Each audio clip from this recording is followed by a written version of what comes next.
Hello friends, स्वागत है आप सबका मेरे यूट्यूब चैनल में। आज हम जिस टॉपिक की बात करने जा रहे हैं वो है सेल। बहुत ही कॉमनली यूज़ किया जाता है, ये घर में भी हम लोग यूज़ करते हैं। जैसे जब रिमोट में जो सेल लगा हुआ है वो डिस्चार्ज हो जाता है तो हम उसको रिप्लेस कर देते हैं। तो नॉर्मल यूज़ में हम उनका हर जगह पे एप्लीकेशन देख रहे हैं। हम बात करेंगे सेल होता क्या है। तो सेल एक्चुअली में एक डिवाइस है जो क्या करती है, इलेक्ट्रिकल एनर्जी प्रोवाइड कराती है। किसकी हेल्प से? केमिकल एनर्जी की हेल्प से। तो हम बोलेंगे cell is a device which convert chemical energy into electrical energy. यानी केमिकल एनर्जी को ये किस में कन्वर्ट कर रही है? इलेक्ट्रिकल एनर्जी में। फिर जब हम इसको फर्दर क्लासीफाई करते हैं तो हमारे पास तीन कैटेगरी बनते हैं। पहला है प्राइमरी सेल, दूसरा है सेकेंडरी सेल, और जो तीसरा है उसको हम लोग बोलते हैं क्या? Fuel cell. प्राइमरी सेल का मतलब होता है कि जैसे कोई भी सेल है उसको हम यूज कर रहे हैं और फिर उसको हम फेंक देते हैं, यानी रिचार्ज नहीं कर रहे हैं। ये रिचार्ज नहीं हो सकता, याद रखेंगे। प्राइमरी सेल जो होता है कैन नॉट बी रिचार्ज। हम क्या कर सकते हैं फिर इसमें? तो हम इसके केमिकल को रिप्लेस करके इसको वापस से यूज कर सकते हैं, लेकिन हम प्राइमरी सेल को रिचार्ज नहीं कर सकते हैं। इनके एग्जाम्पल क्या क्या होंगे? तो एग्जाम्पल में मैं आपको बताऊं, जैसे ड्राई सेल, और भी इसके एग्जाम्पल हम ले सकते हैं जैसे डेनियल सेल। ठीक है, तो और भी एग्जाम्पल हो सकते हैं इसके। तो प्राइमरी सेल जो है इनको हम रिचार्ज नहीं कर सकते हैं, यानी ये कैन नॉट बी रिचार्जेबल, यानी इनको हम रिचार्ज नहीं कर सकते हैं, याद रखेंगे हम।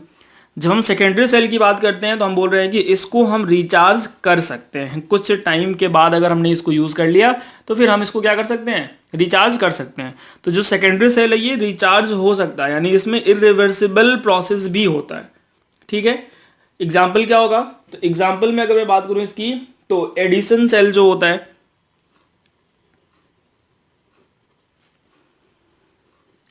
ठीक, एडिशन सेल को हम लोग एल्कली सेल भी बोलते हैं। तो एडिशन सेल क्या है? इसका एक एग्जाम्पल है। और क्या एग्जाम्पल हो सकते हैं? तो मैं इसमें बोल सकता हूं आयरन निकल सेल जो होता है। ठीक है, ये भी क्या है? इसका एग्जाम्पल है। तो सेकेंडरी सेल जो होता है इसको हम रिचार्ज कर सकते हैं, प्राइमरी सेल को हम रिचार्ज नहीं कर सकते हैं। फ्यूल सेल का मतलब क्या हो गया? जहां पे हम फ्यूल यूज कर रहे हैं, किसके लिए? एनर्जी को कन्वर्ट करने के लिए। जैसे मैं बात करूं हाइड्रोजन ऑक्सीजन, जब हम फ्यूल यूज करते हैं तो वो क्या है? हमारा फ्यूल सेल। ठीक है, तो ये क्या था हमारा कैटेगराइजेशन किसका? सेल का। इसके बाद एक बहुत ही इंपॉर्टेंट टर्म है जो बार बार यूज किया जाता है, जिसको हम लोग बोलते हैं क्या? ईएमएफ। फुल फॉर्म क्या होगा इसका? इसको हम बोलेंगे इलेक्ट्रो मोटिव फोर्स। किसका? तो हम बोलेंगे of a cell. EMF, electromotive force of a cell. क्या होता है ये? इसको हम कैसे डिफाइन करेंगे? तो हम बोलेंगे it is the maximum potential difference between the two electrodes of the cell when no current is drawn from the cell और cell is in open circuit. मतलब क्या हुआ कि अगर हमने सेल कोई भी लिया हुआ है और उसको हम यूज नहीं कर रहे हैं तो उस कंडीशन में जो मैक्सिमम पोटेंशियल डिफरेंस होगा उसी को हम क्या बोलेंगे? ईएमएफ। तो हम क्या डिफाइन कर रहे हैं इसको? हम लोग बोल रहे हैं it is the maximum potential difference when cell is not in used. यानी सेल को हमने यूज नहीं किया है, उस कंडीशन में जो मैक्सिमम पोटेंशियल डिफरेंस होगा उसी को हम क्या बोलेंगे? ईएमएफ। तो पोटेंशियल डिफरेंस क्या होता है? तो देखो, पोटेंशियल डिफरेंस हमको पता है कि जैसे दो टर्मिनल के बीच का जो पोटेंशियल का डिफरेंस होगा उसी को हम क्या बोलेंगे? Potential difference. और उसी की वजह से करंट ड्रॉन भी होता है किसी भी बैटरी या सेल में। ठीक है, तो ईएमएफ क्या हुआ? हम बोल रहे हैं कि it is the maximum potential difference, और मैक्सिमम पोटेंशियल डिफरेंस तभी होगा जब सेल को हम यूज नहीं करेंगे। जैसे ही सेल को हम यूज करेंगे क्या होगा? उसका पोटेंशियल डिफरेंस डिक्रीज कर जाएगा। तो जैसे ही सर्किट हमारी ओपन हो चुकी है, ठीक है, उस कंडीशन में जो मैक्सिमम पोटेंशियल डिफरेंस है वो ईएमएफ कहला रहा है। लेकिन जब हम सर्किट को क्लोज करेंगे तो उस कंडीशन में करंट फ्लो होना स्टार्ट कर जाएगा और ईएमएफ अब किस में कन्वर्ट हो रहा है या उसको हम अब किस टर्म से बोलेंगे, वो बोलेंगे हम पोटेंशियल डिफरेंस से। अगला टर्म जो आता है वो होता है इंटरनल रेजिस्टेंस। तो देखो एक होता है एक्सटर्नल रेजिस्टेंस, दूसरा होता है इंटरनल रेजिस्टेंस। इंटरनल का मतलब इनसाइड, यानी जब हम सेल की बात कर रहे हैं, जैसे मैं यहाँ पे अगर आपको डायग्राम के थ्रू समझा दूं तो देखो ये क्या है, हमने एक सेल बना दिया, यहाँ पे हमने इलेक्ट्रोड बना दिए, फिर हमने इसको क्या किया, यहाँ पे एक्सटर्नल रेजिस्टेंस के साथ कनेक्ट कर दिया, सर्किट क्लोज किया हमने।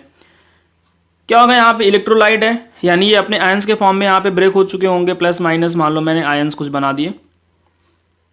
जैसे सर्किट क्लोज होगी क्या होगा, अगर मैं बोलूँ ये पॉजिटिव है और ये नेगेटिव टर्मिनल है, तो देखो जो भी पॉजिटिव आयन है वो किधर जाएंगे, निगेटिव टर्मिनल की तरफ, जो निगेटिव आयन है वो किधर जाएंगे, पॉजिटिव टर्मिनल की तरफ। तो जब ये एक दूसरे की तरफ मूव कर रहे हैं तो उस कंडीशन में इनका कोलिजन हो रहा होगा, तो कोलिजन की वजह से यहाँ पे रेजिस्टेंस जनरेट हो रहा होगा, जिसको हम क्या बोलेंगे, इंटरनल रेजिस्टेंस। ठीक है, तो कैसे डिफाइन करेंगे, हम बोलेंगे it is the resistance offered to the flow of current inside the cell. ठीक है, मैं लिख देता हूं यहां पे, क्या बोलेंगे हम इसको, it is the resistance offered by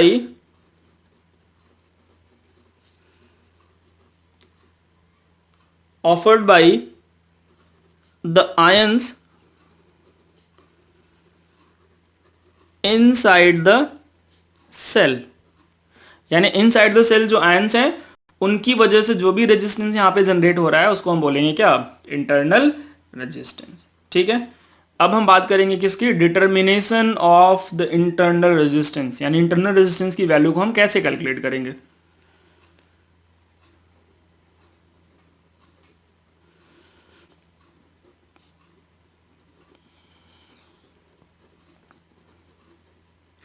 तो इंटरनल रेजिस्टेंस की वैल्यू को हम कैसे कैलकुलेट करेंगे भाई, सिंपल है काफ़ी, चलो समझते हैं।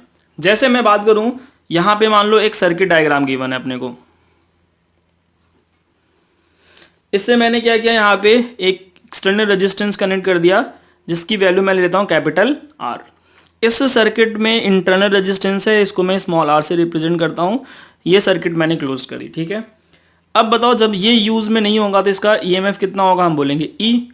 मैंने क्या किया, यहाँ पे एक बैटरी लगा दी, वो पोटेंशियल डिफरेंस को मेजर करने के लिए एक पोटेंशियोमीटर मैं लगा देता हूँ। ठीक है, तो ये है हमारी पूरी सर्किट।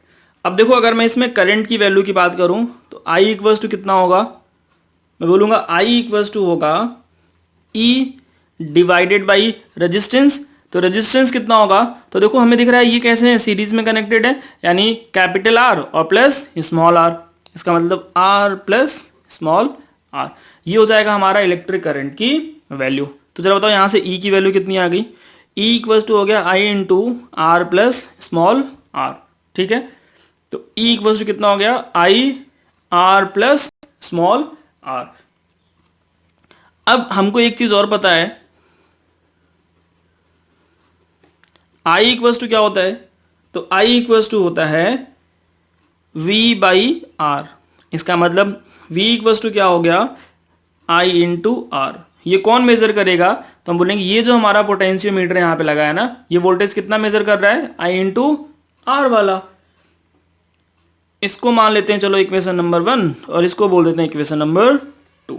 अब जरा दोनों कंबाइन करें हम, तो देखो E इक्वल्स टू क्या लिखूंगा मैं, I into R plus I into small R, और I इंटू आर को मैं V से रिप्लेस कर सकता हूं।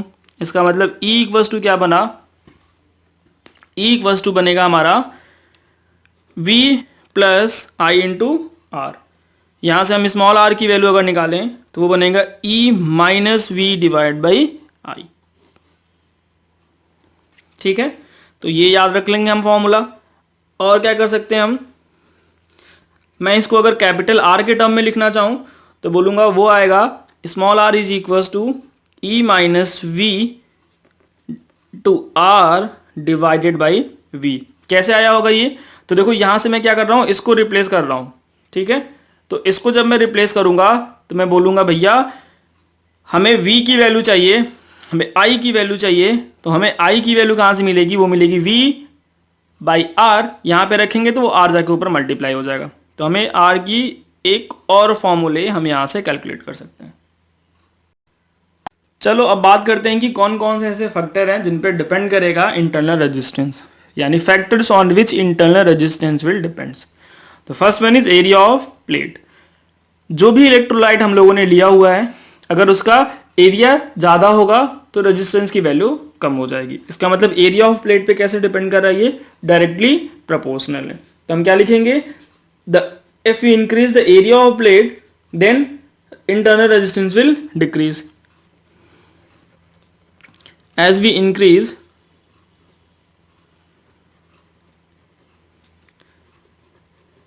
area of plate, resistance will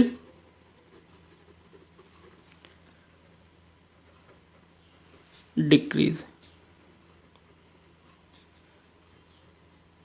ठीक। Second, distance between plate.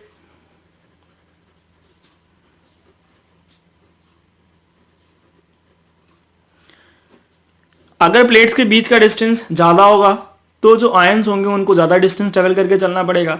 इसलिए हम बोलेंगे कि अगर प्लेट के बीच में डिस्टेंस ज़्यादा हो रहे हैं तो उस कंडीशन में रेजिस्टेंस क्या हो जाएगा, ज़्यादा हो जाएगा। तो हम बोलेंगे as we increase distance between plate, resistance will increase. ठीक है, तो यही दो फैक्टर हैं जिन पे क्या डिपेंड करेगा, हमारा इंटरनल रेजिस्टेंस की वैल्यू। तो आज के लेक्चर में हम लोग इतना रहने देते हैं। बाकी अगले लेक्चर में हम लोग को पढ़ेंगे क्या, कॉम्बिनेशन ऑफ सेल्स, यानी हम सेल को किस तरीके से कंबाइन करें कि उसका मैक्सिमम क्या कर सकें, यूटिलाइजेशन कर सकें, यानी मैक्सिमम आउटपुट हम वहां से फाइंड कर सकें। अगर आप चैनल पे नए हैं तो चैनल को सब्सक्राइब जरूर कर लीजिए। अगर आप मेरे लेक्चर को एंजॉय कर रहे हैं, अच्छे से पढ़ रहे हैं, तो आप मुझे इन्फॉर्म भी करते रहिए।